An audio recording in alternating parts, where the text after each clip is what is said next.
To TV 24 news వివరాల్లోకి వెళ్తే ముఖ్యమంత్రి రేవంత్ రెడ్డి ధనవంతుల అంశంపై సంచలన వ్యాఖ్యలు చేశారు. ఆయన స్పష్టంగా మాట్లాడుతూ నాకు ఎవరికైనా పంచిపెట్టడానికి డబ్బులు లేవు, ఎవరి భూములు లాక్కుని ఇచ్చే పరిస్థితి కూడా లేదు. మీరు మీ కష్టంతో మీ ప్రతిభతోనే ముందుకు వెళ్లి ధనవంతులు కావాలని సూచించారు. ధనవంతులను చేయడం ప్రభుత్వ బాధ్యత కాదని, ప్రజలు కష్టపడి చదువుకుని అవకాశాలను సద్వినియోగం చేసుకుంటే ఎవరైనా విజయాలు సాధించవచ్చని సీఎం వ్యాఖ్యానించారు. తెలంగాణ ప్రభుత్వం ప్రజలకు సమాన అవకాశాలు కల్పించే విధానాలకు కట్టుబడి ఉందని తెలిపారు. కష్టపడే యువతకు ప్రభుత్వ ప్రోత్సాహం ఎల్లప్పుడూ ఉంటుందని, ఎవరికి అన్యాయం జరగకుండా న్యాయం చేసే పాలన కొనసాగుతుందని రేవంత్ రెడ్డి స్పష్టం చేశారు. ఈ రోజు నేను ఉన్న వాస్తవం మీ దగ్గర చెప్పదలుచుకున్నా. నా దగ్గర పంచడానికి భూములు లేవు, మిమ్మల్ని ధనవంతులు చేయడానికి ఖజానా ఖాళీగా ఉన్నది. ఖజానా ఒట్టిపోయి ఉన్నది, భూములేమో లేవు, పంపకాలు జరిగిపోయినాయి. ఈరోజు తెలంగాణలో 1,50,00,000 ఎకరాల వ్యవసాయ యోగ్యమైన భూములు ఉంటే 96% చిన్న సన్నకారు రైతులే, అంటే ఎకరము 2 ఎకరాలు 3 ఎకరాలే. ఇప్పుడు అగ్రికల్చర్ సీలింగ్ యాక్ట్ తెచ్చినా నేను గుంజుకోవడానికి గజం కాదు కదా, ఇంచు భూమి కూడా లేదు. అందుకే మా దళితులకు, మా గిరిజనులకు, మా బలైన వర్గాలకు, మా మైనారిటీ సోదరులకు, మా తమ్ముళ్లకు, మా చెల్లెళ్ళకు నా సూచన ఒక్కటే: మీరు ధనవంతులు కావాలి, మీరు గొప్ప వ్యక్తులు కావాలి అని అంటే రాష్ట్ర ప్రభుత్వం పంచడానికి భూములు లేవు, నింపడానికి ఖజానా లేదు. మీకు నేను ఇవ్వగలిగింది విద్య ఒక్కటే, నాణ్యమైన విద్యనే మీ తలరాతలను మారుస్తుంది. బీజేపీ నేత బూర నర్సయ్య గౌడ్ ఎమ్మెల్యే కోమటిరెడ్డి రాజగోపాల్ రెడ్డిపై తీవ్ర వ్యాఖ్యలు చేశారు. మంత్రి పదవి కోసం అడుగుతూ నల్గొండ జిల్లా పరువు తీస్తున్నారని మండిపడ్డారు. ప్రజల కోసం జిల్లా అభివృద్ధి అడగకుండా పదవి కోసం పట్టుబడటం సిగ్గుచేటు చర్య అని అన్నారు. ఆయన తీరు చూస్తుంటే నల్లగొండ వాసులుగా మాకు సిగ్గు అనిపిస్తోందని గౌడ్ ఆగ్రహం వ్యక్తం చేశారు. రాజగోపాల్ రెడ్డికి నిజంగా సత్తా ఉంటే పదవికి రాజీనామా చేసి సొంతంగా నిలబడాలని సవాల్ విసిరారు. ప్రజలు ఆశించిన విధంగా పనిచేయకుండా కేవలం పదవి కోసం పోరాడటం సరైంది కాదని గౌడ్ హెచ్చరించారు. జిల్లా ప్రజలకు కావాల్సింది అభివృద్ధి, ఉద్యోగ అవకాశాలు, సంక్షేమం, కానీ పదవుల కోసం లాబియింగ్ కాదని స్పష్టం చేశారు. స్థానిక ఎమ్మెల్యే గారిని నేను డిమాండ్ చేస్తున్నా, మీరు మంత్రి పదవిని అడుక్కొని నల్గొండ పరువు తీస్తున్నారు, పౌరుషం తీస్తున్నారు. నల్గొండ జిల్లా అంటేనే ఉద్యమాల కిల్లా, నల్గొండ జిల్లా అంటే ఉద్యమాల కిల్లా. మీరు ప్రజల కొరకు నకలగండి ప్రాజెక్టు, శివనగూడెం ప్రాజెక్టు, ఇక్కడ స్థానిక వాటర్ ఏదైతే ప్రాబ్లం ఉందో దానికి సమస్య, గతంలో ఇక్కడ ఉన్నటువంటి ఒక రిజర్వాయర్ కడతామని గత ప్రభుత్వం హామీ ఇచ్చింది, అదైతే దాఖలా లేవు. ఇక్కడ డిగ్రీ కాలేజు లేదా ఇక్కడ విద్యా సంస్థలు లేకుండా 100 బెడెడ్ హాస్పిటల్, వాటి గురించి కొట్టారా కానీ ఏదో ఎట్లా ఉందంటే ఊపర్ శర్వాని అందరు పరిశాన్ అన్నట్లు స్థానిక ఎమ్మెల్యే గారు వారి మంత్రి పదవి కొరకు కాంగ్రెస్ పార్టీ నాయకుల్ని, ముఖ్యమంత్రులను అడుక్కోవటం చూస్తే మాకే బీజేపీ పార్టీ నాయకులుగా, నల్గొండ జిల్లా వాసులుగా సిగ్గేస్తుంది. గౌరవం లేని దగ్గర ఉండకండి, గౌరవం లేని దగ్గర ఉండకండి. దమ్ము ధైర్యం ఉంటే ఆ పదవికి రాజీనామా చేసి సొంతంగా మీరు నిలబడి మీ సత్తా ఏందో చూపెట్టండి. కొడంగల్ నియోజకవర్గానికి చెందిన పలువురు కాంగ్రెస్ కార్యకర్తలు బీఆర్ఎస్ పార్టీలో చేరారు. మాజీ ఎమ్మెల్యే పట్నం నరేందర్ రెడ్డి వారికి పార్టీ కండువా కప్పి ఆహ్వానించారు. ఈ సందర్భంగా మాట్లాడుతూ నరేందర్ రెడ్డి బీఆర్ఎస్ పార్టీ ప్రజలతో కలిసిమెలిసి ఉండే పార్టీ అని, అభివృద్ధి సంక్షేమం లక్ష్యంగా పనిచేస్తోందని తెలిపారు. కాంగ్రెస్ పార్టీలో కష్టపడిన కార్యకర్తలు పట్టింపు లేక విసిగిపోయారని, వారు బీఆర్ఎస్ లో చేరడం ద్వారా సరైన గుర్తింపు పొందుతారని అన్నారు. కొడంగల్ అభివృద్ధి కోసం సీఎం కేసీఆర్ చేపట్టిన పథకాలతో ప్రజల జీవితాలు మారాయని గుర్తు చేశారు. బీఆర్ఎస్ పార్టీ బలపరచడానికి యువత, కార్యకర్తలు పెద్ద సంఖ్యలో ముందుకు రావాలని పిలుపునిచ్చారు. కార్యకర్తలు మాట్లాడుతూ బీఆర్ఎస్ లో చేరిన తర్వాత తమకు ఉన్న సమస్యలకు పరిష్కారం లభిస్తుందని నమ్మకం వ్యక్తం చేశారు.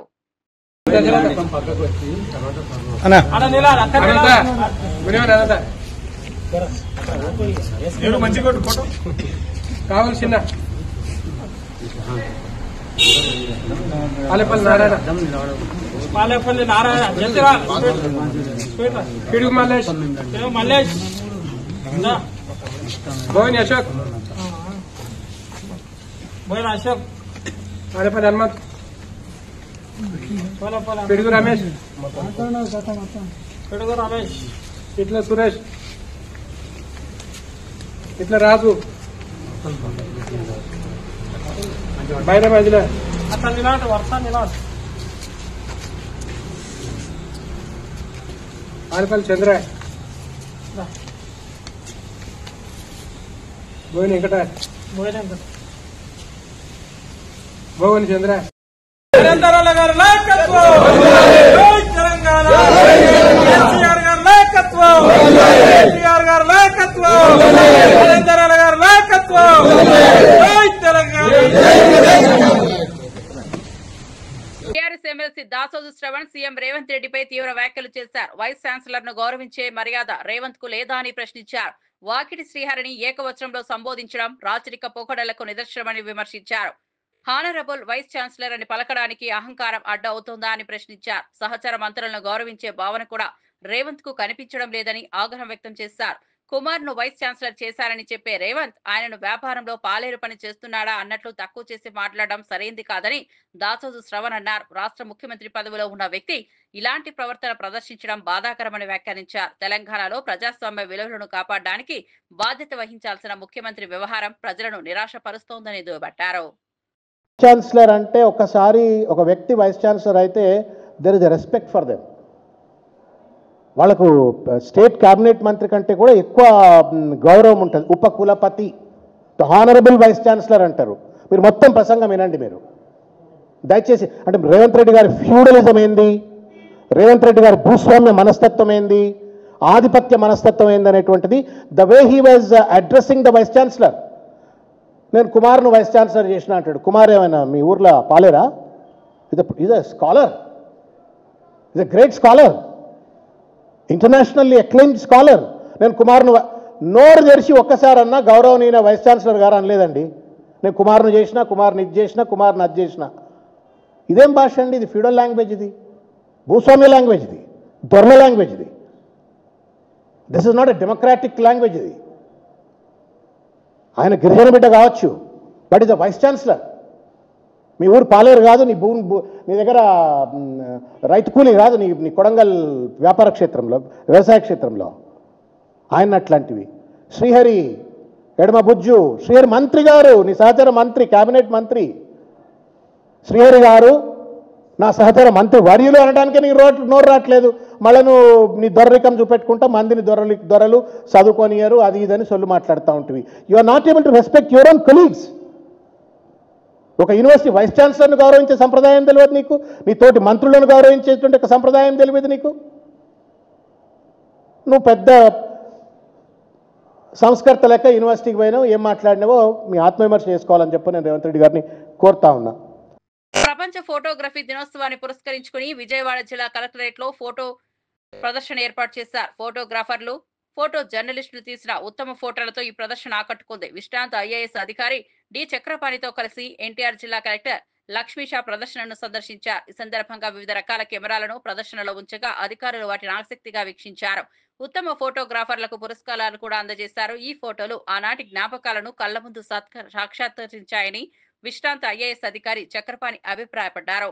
సమాజానికి కదిలించే చిత్రాలను అందించడంలో ఫోటో జర్నలిస్టుల పాత్ర ఎంతో కీలకమని కలెక్టర్ లక్ష్మీషా ప్రశంసించారు. ఈ ప్రదర్శనకు వచ్చిన ప్రజలు కూడా ఆసక్తిగా ఫోటోలను వీక్షించి ఆనందించారు. ఫోటో ప్రదర్శన వాతావరణం కళాత్మకతతో పాటు సామాజిక స్పృహను ప్రతిబింబించిందని వ్యాఖ్యానించారు. ప్రదర్శనకు ఉంచగా వాటిని ఆసక్తిగా పరిశీలించారు. ఉత్తమ ఫోటోగ్రాఫర్లకు పురస్కారాలు అందజేశారు. ఫోటో ప్రదర్శనతో ఆనాటి జ్ఞాపకాలు కళ్ల ముందు సాక్షాత్కారాయని విశ్రాంత ఐఏఎస్ అధికారి చక్రపాణి అన్నారు. మనసును కదిలించే చిత్రాలు తీయడంలో ఫోటో జర్నలిస్టుల పాత్ర కీలకమైందని ఎన్టీఆర్ జిల్లా కలెక్టర్ లక్ష్మీశా కితాబిచ్చారు. 1986లో when I was Deputy Secretary to N.T. Ramarao, the maximum flood discharge from Godavari was 36 lakh cusecs. 36 lakh cusecs. అదేవిధంగా విజయవాడ నుంచి కూడా కృష్ణా బ్యారేజ్ నుంచి కూడా మ్యాక్సిమం డిశ్చార్జెస్ దాదాపు 10-11 లక్షల దాకా పోయిన సందర్భాలు ఉన్నాయి. అందువల్ల ఇటువంటివన్నిటినీ జ్ఞప్తికి తీసుకొచ్చే ఒక మంచి ప్రక్రియ ఈ ఫోటోగ్రఫీ లేకపోతే వీడియోగ్రఫీ. అయితే మారుతున్న పరిస్థితులకు అనుగుణంగా ఎన్నో ఛాలెంజెస్ వస్తాయి. ఆ ఛాలెంజెస్ అన్నింటినీ కూడా మీరు ఎదుర్కొని దాన్ని అధిగమించి ఇటువంటి చక్కని కార్యక్రమాలు చేసుకోవడం మీ వృత్తి యొక్క నిబద్ధతని, మీ సంస్కారాన్ని సూచిస్తుంది. I would like to compliment all of you. So చాలా ఆనందం. మీ ఫోటోగ్రఫీ అంటే మీరు దాని వెనకాల ఎంత పరిశ్రమ ఉంటే, ఎంత పట్టుదల ఉంటే, ఎంత కష్టపడి, ఎంత ఫోకస్తో తీస్తే తప్ప అటువంటి ఒక మంచి మీనింగ్ఫుల్ ఫొటోస్ రావు. ఇప్పుడు చూస్తే అక్కడ ఉన్న ప్రతి ఒక్క ఫోటోలో ఒక సోల్ ఉంది, జీవం ఉంది, దాంట్లో ఒక ఆత్మ ఉంది. ఓకే, మీరు తీసిన ఆ క్యాప్చర్, ఆ మూమెంట్ ఏదైతే ఉంది, ఎందుకంటే ఆ ఫ్లడ్ టైంలో నేను అక్కడ ఉన్నాను, ఫీల్డ్లో చూస్తున్నాం ఎంత ఆ పరిస్థితి. కానీ ఒక సంవత్సరం, 2 సంవత్సరం, ఒక 10 సంవత్సరాల తర్వాత మర్చిపోతాం. కానీ మీ ఫోటోగ్రాఫ్ ఉంటుంది కదా, అది భావి తరాలని దాన్ని గుర్తు చేస్తుంది. సో ఇటువంటి పరిస్థితి ఉండింది అని ఆ ఫోటోని అదే లైవ్లీనెస్తో, అదే స్పిరిట్తో మీరు క్యాప్చర్ చేస్తారు కదా, that is the real achievement. So దానికి మీకు అందరికీ అభినందనలు తెలియజేస్తున్నాను. కేంద్ర హోంమంత్రి అమిత్ షా విపక్షాలపై తీవ్ర స్థాయిలో విరుచుకుపడ్డారు. ప్రధానమంత్రి లేదా ముఖ్యమంత్రి అయినా జైలు నుంచి పరిపాలన చేయడం ప్రజాస్వామ్యానికి తగదని ప్రశ్నించారు. ప్రతిపక్షాలు ఇప్పటికే జైలుకెళ్లి అక్కడి నుంచే ప్రభుత్వాలను ఏర్పాటు చేయగలమని భావిస్తున్నామని విమర్శించారు. జైలు నుంచే సీఎం, పీఎం అధికార నివాసాలను నడిపితే డీజీపీ, చీఫ్ సెక్రటరీ, కేబినెట్ సెక్రటరీలు కూడా జైల్లో నుంచే ఆదేశాలు తీసుకోవాల్సిన పరిస్థితి వస్తుందని హెచ్చరించారు. దేశంలో అలాంటి పరిస్థితులు అసలు రాకూడదని స్పష్టం చేశారు. 130వ రాజ్యాంగ సవరణ బిల్లులో ప్రధానమంత్రి పదవికి వర్తించేలా నరేంద్ర మోదీ స్వయంగా మార్పులు చేశారని చెప్పారు. ఎన్నికైన ప్రభుత్వం సవరణలు తీసుకురావడంపై అభ్యంతరం చెప్పడం అందరి హక్కే అయినా పార్లమెంట్లో ప్రవేశపెట్టే దశలోనే అడ్డుకోవడం సరికాదని విపక్షాలను నిలదీశారు. ఈ బిల్లు తప్పకుండా ఆమోదం పొందుతుందని ఆయన ధైర్యంగా పేర్కొన్నారు. कोई मुख्यमंत्री, कोई प्रधानमंत्री या कोई मंत्री जेल में रहकर सरकार चला सकता है क्या?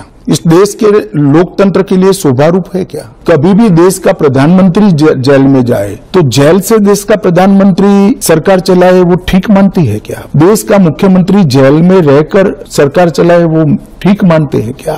क्या इस देश में ऐसी मान्यता है कि जो व्यक्ति पद पर बैठा है इसके अलावा देश चलेगा ही नहीं? भाई आपके दल का बहुमत है, आपके दल का कोई अलग व्यक्ति आकर शासन चलाएगा।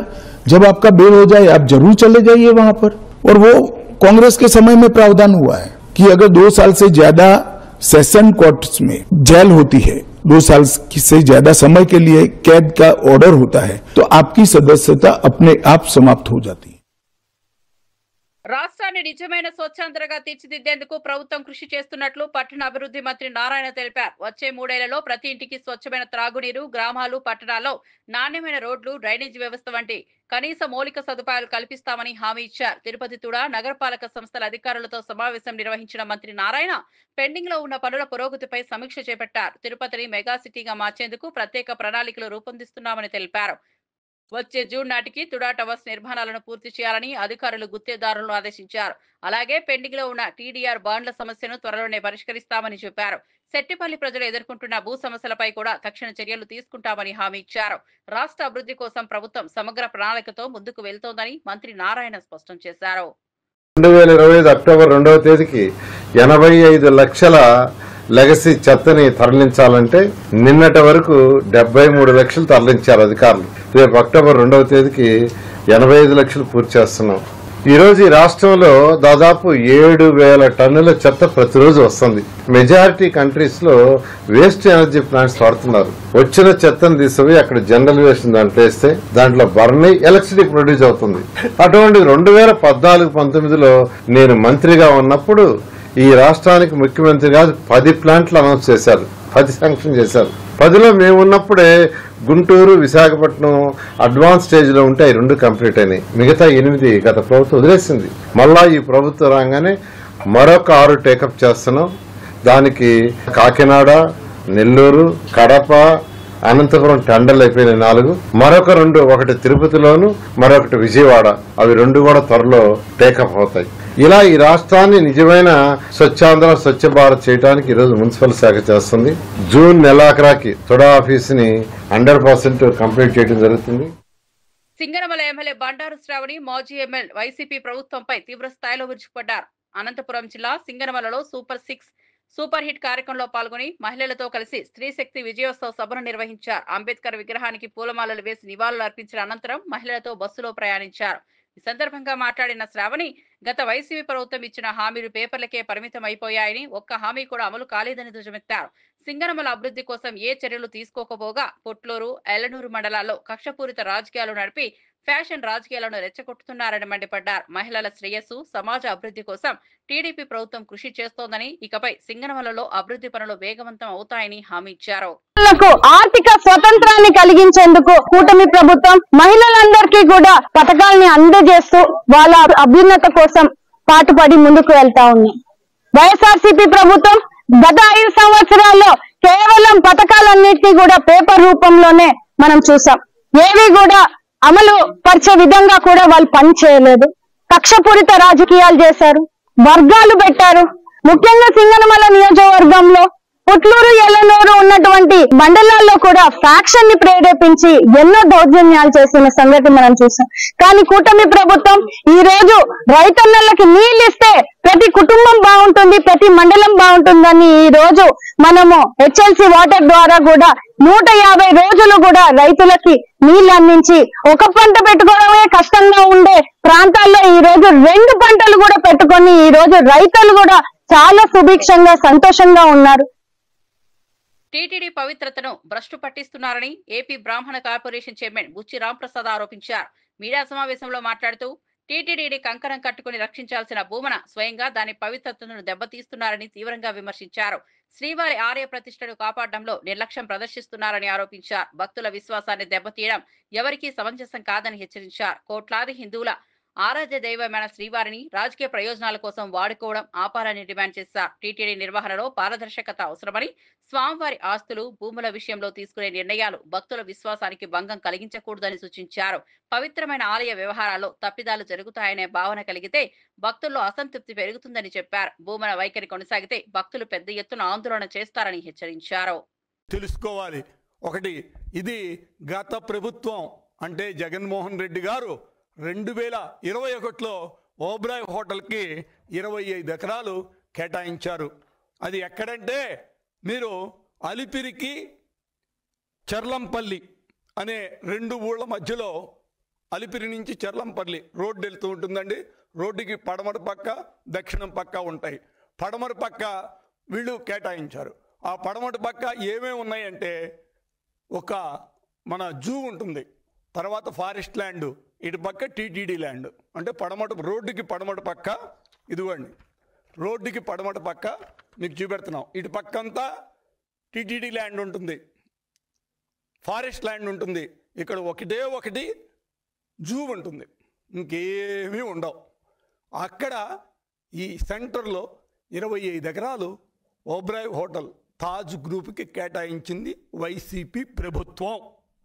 ఆ రోజున టీటీడీలో తీర్మానం చేసి అలాట్మెంట్ కూడా ఇచ్చేసింది 25 ఎకరాలు. దాని మీద ఆ రోజున ఉన్నటువంటి మఠాధిపతులు, పీఠాధిపతులు, అదేవిధంగా Telugu Desam party, BJP party, Janasena ఎంతో ఉద్యమాలు చేశాం. అయినా ఎటువంటి స్పందన లేదు. మీరు అట్లాగే ఉంచారు. మా అదృష్టం అక్కడేమి కన్స్ట్రక్షన్ స్టార్ట్ కాకుండా ఉంటాం. మా హిందూ మతం అదృష్టం.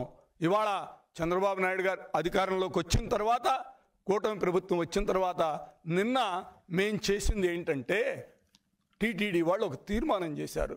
ఆ 25 ఎకరాలు మీకు ఇవ్వడానికి కుదరదు, మీకు ఇవ్వలేము. ఎందుకంటే ఇక్కడ ఏరేవేమీ లేవు, జూ తప్పితే మిగతా అదంతా కూడా టీటీడీ ఫారెస్ట్ ల్యాండే ఉంది, అందుకని మీకు ఇవ్వము అని చెప్పి ఇటు పక్కకు వచ్చేటప్పటికల్లా దక్షిణం పక్కన ఏమేమి ఉన్నాయంటే భారతీయ విద్యాభవన్ ఒకటి ఉంది, ప్రైవేట్ది, వేదిక కాలేజీ ఒకటి ఉంది. అటు తర్వాత అరవిందో హాస్పిటల్, కంటి హాస్పిటల్ ఉంది. అటు పక్కనే టాటా వాళ్ళది క్యాన్సర్ యూనిట్ ఉంది, క్యాన్సర్ హాస్పిటల్ పెద్దది. వీటన్నిటి మధ్యలో 25 ఎకరాలు ఇవ్వం, ఎంతో కొంత భూమి మీకు ఇస్తామని చెప్పి ఒక తీర్మానం చేసింది టీటీడీ. వాటి మధ్యలో అంటే ఇటు పక్కన ఒక్కసారి మీరు చూడండి, పడమటి పక్కన ఎమ్మెల్సీ భూమిరెడ్డి రామ్ గోపాల్ రెడ్డి మెగా డిఎస్సీపై స్పందించారు. ఎన్టీఆర్ భవన్ అమరావతి నుండి మీడియా సమావేశంలో మాట్లాడుతూ మెగా డిఎస్సీ ద్వారా రాష్ట్ర యువత కళ నిజమైందని అన్నారు. ఉపాధ్యాయ ఉద్యోగాల కోసం ఏళ్ల తరబడి ఎదురుచూస్తున్న నిరుద్యోగులకు కూటమి ప్రభుత్వం పెద్ద ఊరట కలిగించిందని తెలిపారు. గత ప్రభుత్వాలు ఖాళీలను నింపడంలో నిర్లక్ష్యం చూపించగా ప్రస్తుత ప్రభుత్వం నిశ్శక్తపాతంగా డిఎస్సీ నోటిఫికేషన్ విడుదల చేసి పారదర్శకతతో ముందుకు వెళ్తోందని అన్నారు. విద్యారంగాన్ని బలపరిచేందుకు, పాఠశాలల్లో నాణ్యమైన బోధన అందించేందుకు ఈ నియామకాలు కీలకమని స్పష్టం చేశారు. రాష్ట్రంలో విద్యార్థుల భవిష్యత్ కోసం తీసుకుంటున్న ఈ నిర్ణయం చారిత్రాత్మకమని వ్యాఖ్యానించారు. ఉపాధ్యాయుల ద్వారా సమాజంలో మార్పు వస్తుందని, యువత శక్తిని వినియోగించడంలో కూటమి ప్రభుత్వం కట్టుబడి ఉందని రామ్ గోపాల్ రెడ్డి తెలిపారు. ఈ నిర్ణయం యువతలో ఉత్సాహాన్ని నింపిందని తెలిపారు. వయసు కూడా పెరిగినందువలన వారందరికీ కూడా సడలించడం జరిగింది. గరిష్ట వయోపరిమితి ఆ రోజు జూలై 1వ తేదీ నాటికి జనరల్గా ఉండే వాళ్ళకైతే 44 ఏళ్ళు, ఎస్సీ ఎస్టీ బీసీ ఈడబ్ల్యూఎస్ అభ్యర్థులకు గరిష్ట వయోపరిమితి 49 ఏళ్ళు, దివ్యాంగ అభ్యర్థులకు 54 ఏళ్లుగా నిర్ణయించి డిఎస్సి నిర్వహించి అనేక మందికి జీవితాల్లో వెలుగులు నింపిన ఘనత గౌరవ ముఖ్యమంత్రి చంద్రబాబు నాయుడు గారిది, విద్యాశాఖ మంత్రి లోకేష్ బాబు గారిదని చెప్పి సగౌరవంగా చెప్తా ఉన్నా. అంతేకాకుండా జగన్మోహన్ రెడ్డి గారు 4 సంవత్సరాల 9 నెలలు కుంభకర్ణ నిద్రపోయి డిఎస్ ఇస్తున్నా అని చెప్పి అంతకుముందు 23,000 ఉద్యోగాలు ఖాళీ ఉన్నాయని చెప్పి ప్రగల్భాలు పలికిన పెద్ద మనిషి 4 సంవత్సరాల 9 నెలల తర్వాత ఎన్నికలకు 2 నెలల ముందు 5,100 పోస్టులను డిఎస్సి వదలడం జరిగింది. దాన్ని కూడా పూర్తి చేయలేని దద్దమ్మ ఎవరైనా ఉన్నారంటే అప్పటి ముఖ్యమంత్రి జగన్మోహన్ రెడ్డి గారు. అలాగే 14-19 మధ్య 2 మెగా డిఎస్సీలు నిర్వహించి 18,000 ఉపాధ్యాయ పోస్టులను భర్తీ చేసిన ఘనత ఎవరిదైనా ఉన్నదంటే అది ఒక్క చంద్రబాబు నాయుడు గారిదని చెప్పే విషయాన్ని మీకు తెలియజేస్తున్నా. అంతేకాకుండా కూటమి ఏర్పడిన తర్వాత సమగ్ర శిక్షలో దాదాపు 720 నాన్ టీచింగ్ పోస్టులను ఇటీవలనే భర్తీ చేయడం జరిగింది. అంతేకాకుండా గిరిజన ప్రాంతాల్లో 90 మంది ఎస్టీ యువతకు కొత్తగా ఉపాధ్యాయులను కూడా నియమించడం జరిగింది. అంతేకాకుండా 700 కోయభారతి టీచర్ పోస్టులను కూడా భర్తీ చేయడం జరిగింది. గెస్ట్ ఫ్యాకల్టీలుగా జూనియర్ కళాశాలలో పనిచేస్తున్న 700 మంది సిబ్బందికి వారందరికీ కూడా సేవలను పునరుద్ధరించడం జరిగింది. కేవలం 10,000 రూపాయల అరకొర జీతంతో పనిచేస్తున్న వారందరికీ కూడా 27,000 రూపాయల వేతనాన్ని కూడా పెంచి వారందరికీ కూడా ఆర్థికంగా అండగా నిలిచింది ఎన్డీఏ ప్రభుత్వం. అలాగే టీచర్లపై పని ఒత్తిడి తగ్గించాలనే ఒక ఆలోచనతో గతంలో ఏదైతే గత 5 సంవత్సరాలలో వైకాపా ప్రభుత్వంలో అనేక రకాలైన అవమానాలకు ఇబ్బందులు పడ్డ టీచర్ల సమస్యలన్నింటి కూడా పరిష్కరించేదానికి వారి కేవలం పాఠ్యాంశాలపైనే దృష్టి పెట్టే విధంగా చేసేదానికి అనేక రకాలైన చర్యలను తీసుకోవడం జరుగుతూ ఉంది. అంతేకాకుండా మాజీ టీటీడీ చైర్మన్ భూమన కరుణాకర్ రెడ్డి వైఎస్ఆర్సీపీ అధినేత వైఎస్ జగన్ పై విసు ప్రచారం జరుగుతోందని ఆగ్రహం వ్యక్తం చేశారు. బీఆర్ నాయుడు ఛానల్ తప్పుడు వార్తలు ప్రసారం చేస్తోందని, జగన్ తిరుమల పర్యటన అంటూ ఫేక్ న్యూస్ నడిపించడం సిగ్గుచేటని మండిపడ్డారు. చంద్రబాబు పాలన కంటే వైఎస్ఆర్ జగన్ పాలనలోనే హిందూ ధర్మ పరిరక్షణకు 1000 రెట్లు కృషి జరిగిందని స్పష్టం చేశారు. జగన్ ముఖ్యమంత్రిగా 5 సంవత్సరాలు స్వామివారికి పట్టు వస్త్రాలు సమర్పించారని, శ్రీనివాస దివ్య హోమం కూడా జగన్ పాలనలోనే ప్రారంభమైందని గుర్తు చేశారు. కొన్ని వేల లక్షల మందికి నేత్రదానం చేయటానికి అరబిందో హాస్పిటల్కు ఇవ్వటం జరిగింది.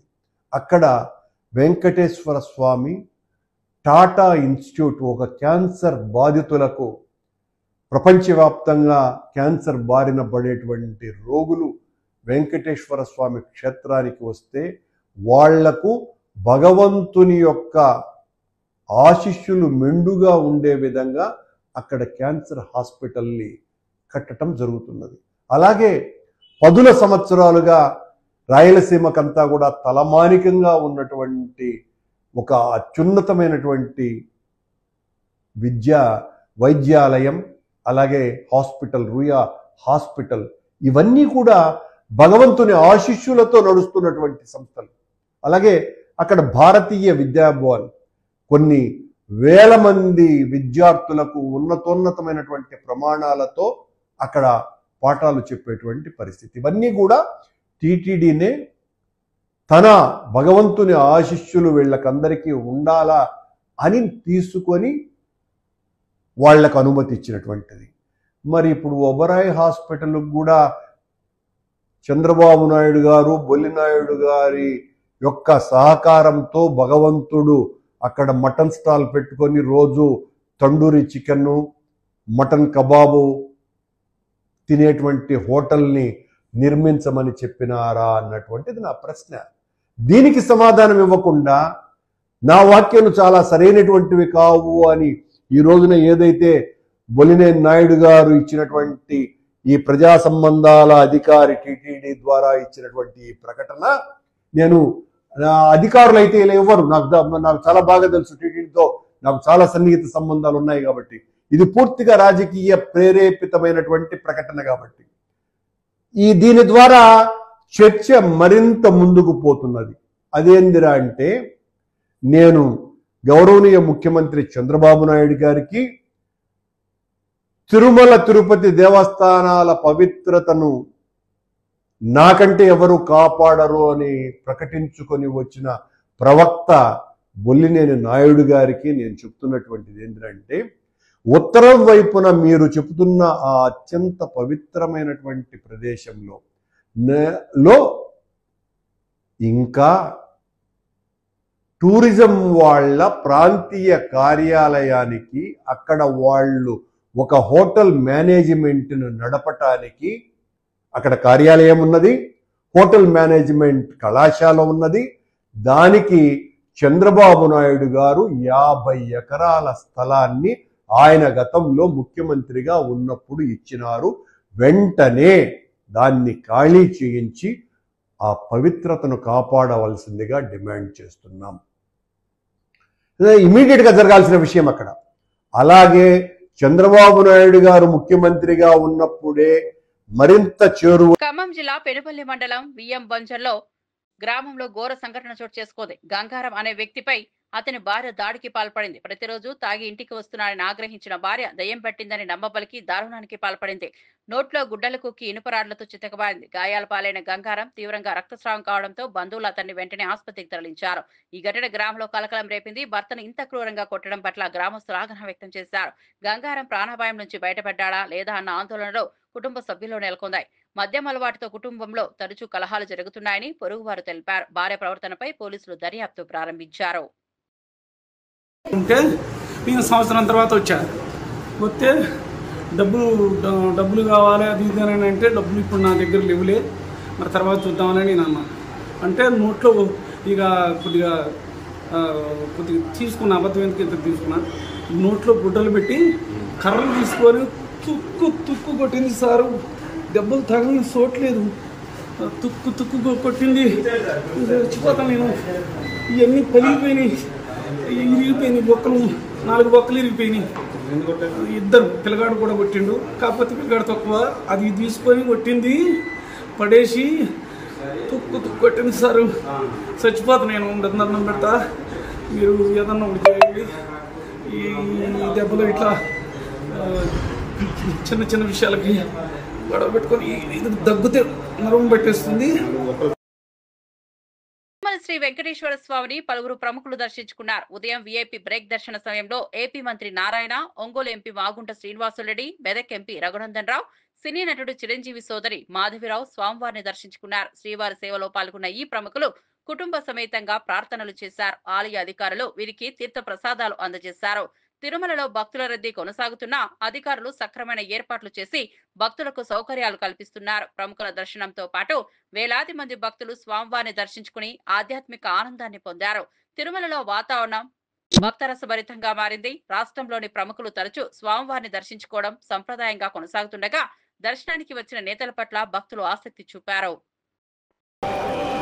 మరిన్ని అప్డేట్స్ కోసం చూస్తూనే ఉండండి టీవీ 24 న్యూస్.